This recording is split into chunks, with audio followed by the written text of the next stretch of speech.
Hi, thank you for joining me to learn about branded merch made easy. My name is Christina Maag, and today we're going to be discussing an introduction on my background, the process for procuring branded merchandise, the services that you can expect, key market insights for 2021, and then a wrap up of what we learned today. My name is Christina Maag. I'm the founder of Hoopla, a branded marketing merchandise company.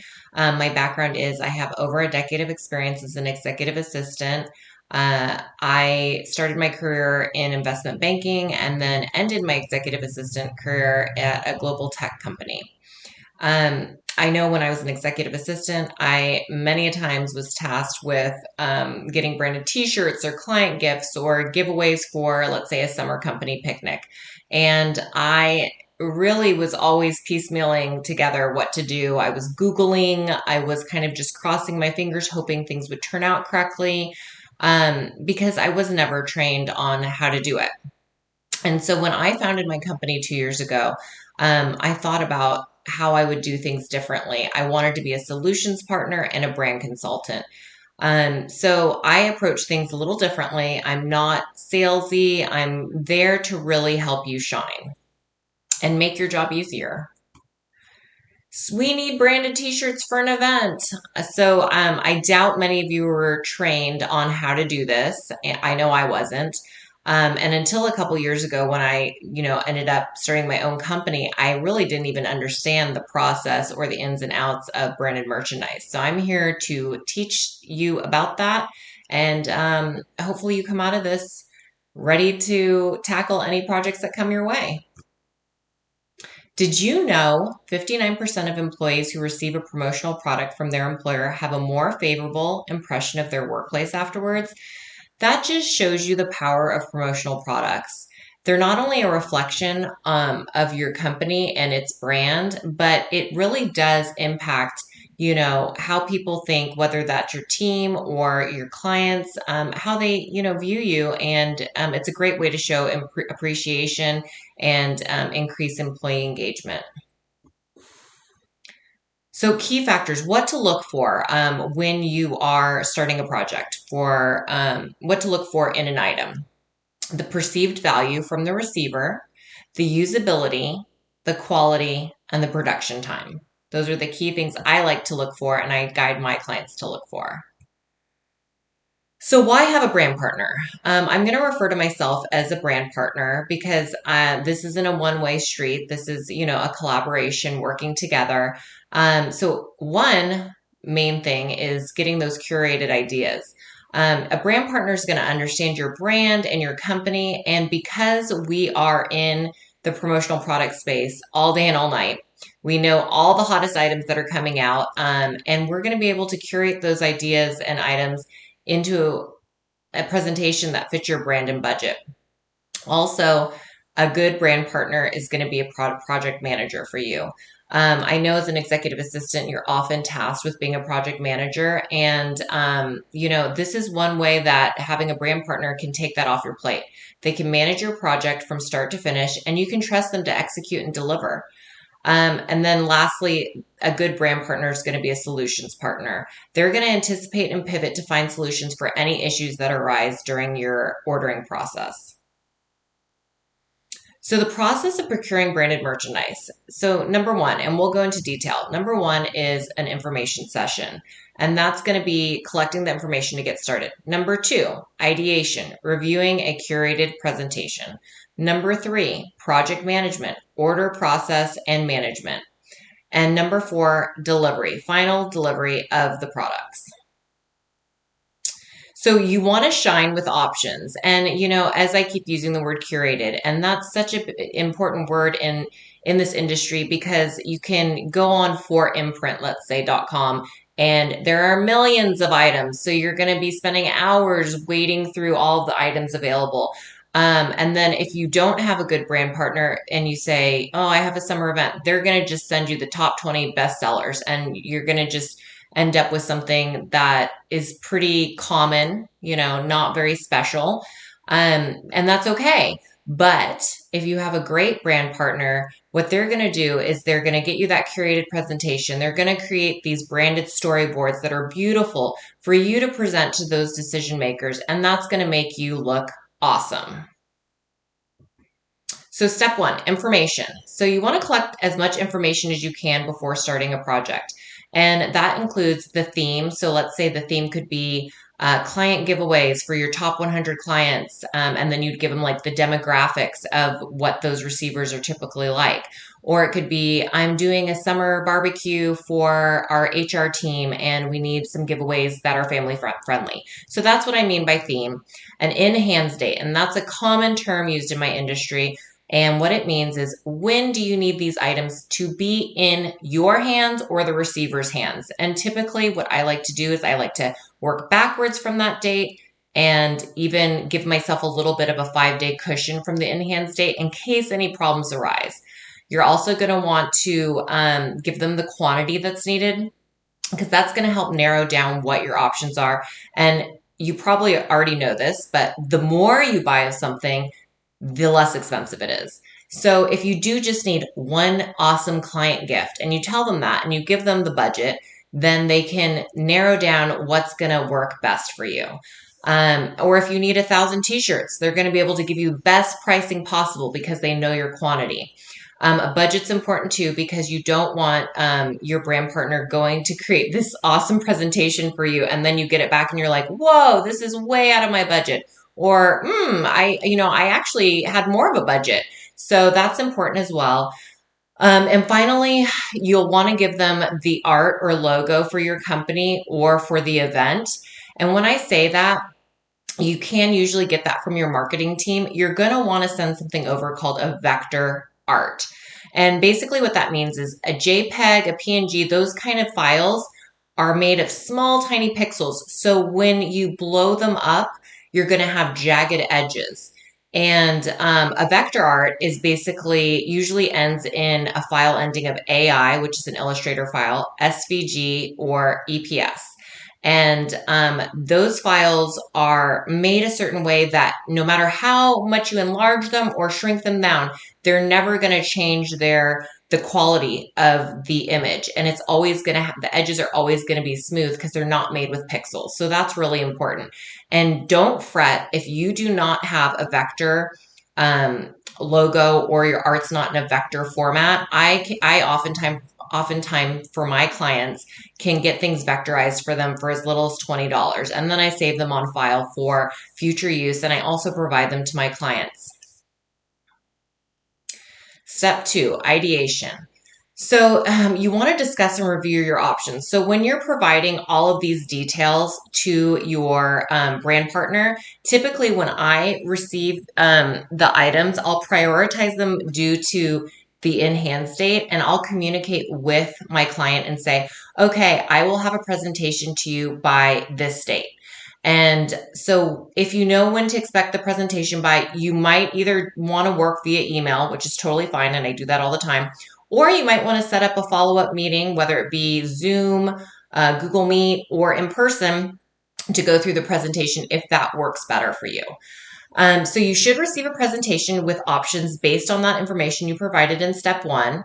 You'll want to, as I said, schedule a meeting to discuss your feedback and finalize or streamline your options. And what I mean by that is typically my clients, when they receive a presentation, especially if I've been working with them for a long time, they'll find the item they want from the first presentation. But once in a while, they'll come back to me and say, oh man, now that I see this presentation, I'm kind of thinking I want to go this direction, which is totally fine. And then I do a version 2 for them. And then we kind of go back to that and we decide on an item.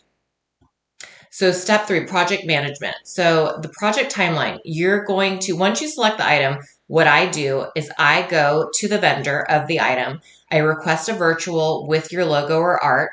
I confirm stock, and I confirm pricing. And then when I receive the virtual back, and as well as a production timeline, and when I receive the virtual back, I send you an email with the virtual, with the production timeline, confirming that the stock's there. And then I send you an actual quote. That the only thing that won't be in the quote typically is shipping. And I'll put a little note in the quote saying, shipping will be added to the final invoice. And then if everything looks okay, you say approved, and then the quote will be converted to an order. Or if you have changes, this is your opportunity to add those changes.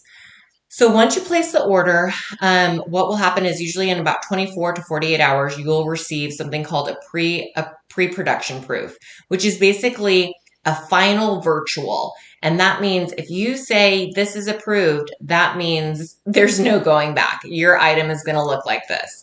And so once you approve that pre-production proof, you are going to be in production. So once you're in production, and we'll go through the timeline again, it'll take 5 to 10 business days depending, and then the item will be produced and shipped.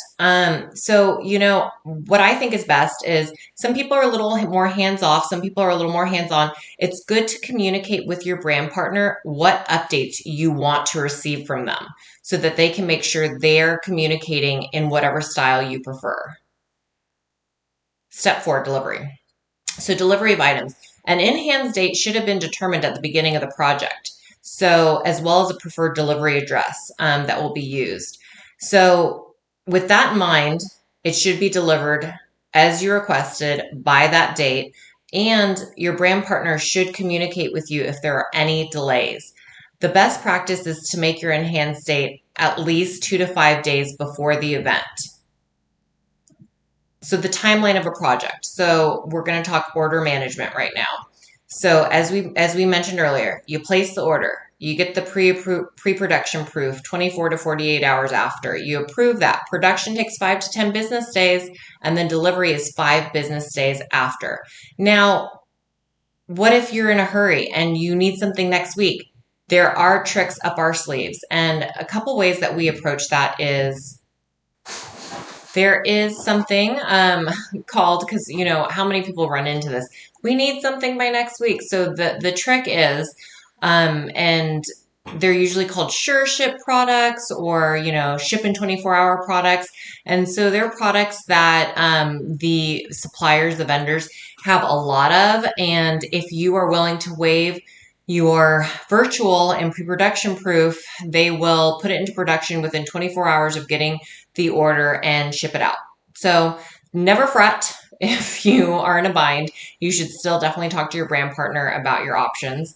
And then for delivery, I typically say 5 business days because you never know where it's shipping from. You can be strategic and try to pick a supplier that is a 1-day ground ship from where you're located, but that limits your options. So I like to usually give it 5 business days.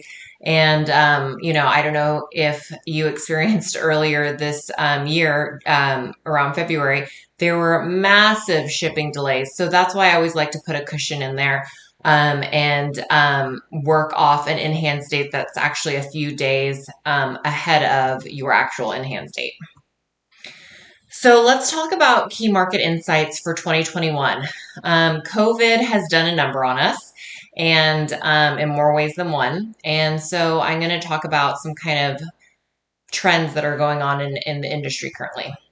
So supply chain, I would say this is the biggest one right now. So during COVID, a lot of companies had to pivot and let go of their workforce, slow down production, and they just really haven't caught up now that things are opening back up. So many items in the promotional products industry, as well as other industries, are out of stock. So that's another reason to stay prepared with a time cushion, but also be flexible in the items that you're looking at. Typically, it's my go-to process now, which it never was before, is when a client selects an item, I always check stock now. I used to never check stock, and now I always check stock.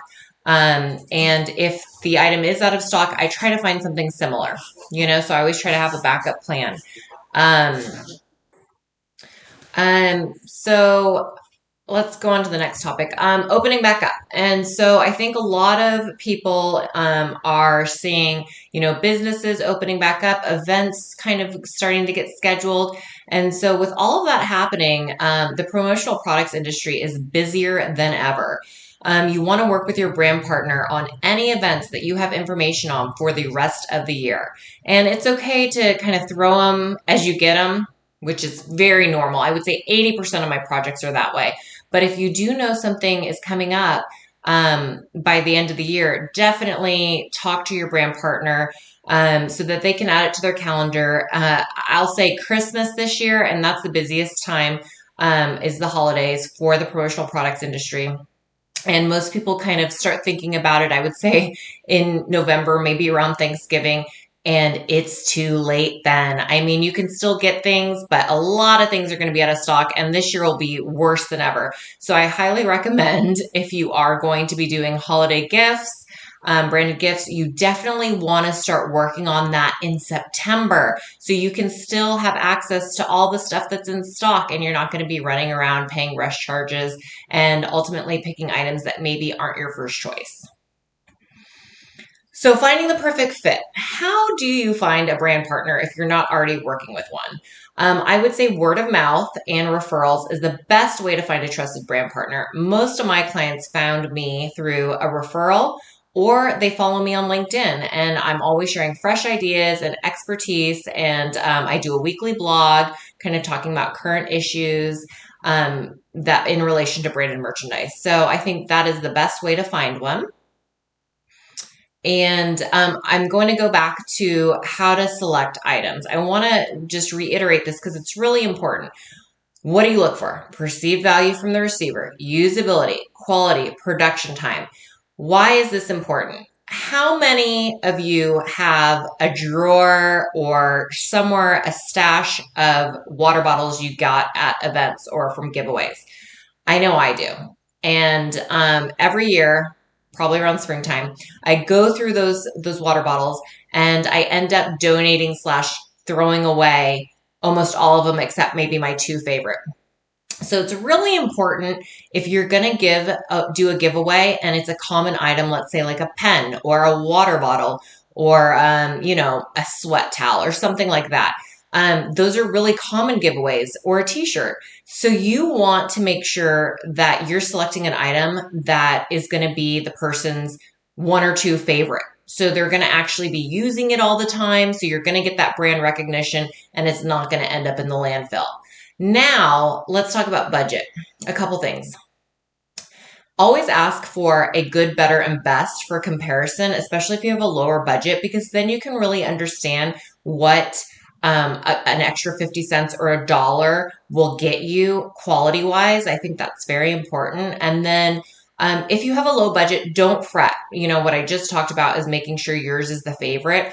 Well, if you don't give away a common item, and you get creative and give away an item that maybe, no one else is giving away, you're automatically going to be the favorite item because you're the only one. So that's how you can get creative with that. And just reiterating, you always want your items to be a favorite and have a high, usability, because that way the person's actually going to be using it and thinking of your company or your event. Okay, let's talk about key takeaways. Number one, information gathering. You're going to gather your information and you'll have all your information ready to start your project. Number two, ideation, meeting with your brand partner to discuss your giveaways and, understanding what all your options are. Number three, item selection. You're going to review that custom presentation. You're going to find the perfect giveaway. Number four, project management. Your trusted brand partner will manage the project from beginning to delivery. Okay, I love Simon Sinek. If you have not read his books, I highly recommend reading any of his books. They're amazing. And I just loved this quote. Success is when reality catches up to your imagination. And, one thing I love about, my job and what I do is you come to me with an idea, I'm going to make it happen. So I think a good brand partner, you can really just let your imagination run wild and they will be able to guide you through making your, dreams come true. Okay. And finally, I want to say, if you have any questions or follow-ups to this presentation, feel free to call me, email me. You can check out my website. My website has so many resources. It's hooplaboise.com. And there are a ton of different, lookbooks. There's actual planning guides in there, and and then I also write a weekly blog, so you can subscribe to that if you wanted to. But yeah, it's chock full of resources. So that's a good place to go if you need some ideas. And finally, follow me on social media. If you do the LinkedIn or the Insta or the Facebook, follow me there, Hoopla Boise, and or Christina Maag on LinkedIn. I also have a Hoopla account on LinkedIn as well. And you will get daily inspiration and news, so you can, file them away for later when you are tasked on your next branded merchandise project. I want to thank you for spending the last 20 minutes with me, and I hope you come out of this learning some new skills that you can use in your day-to-day job. And if you have any questions at all, I'm happy to answer them, and have a wonderful day.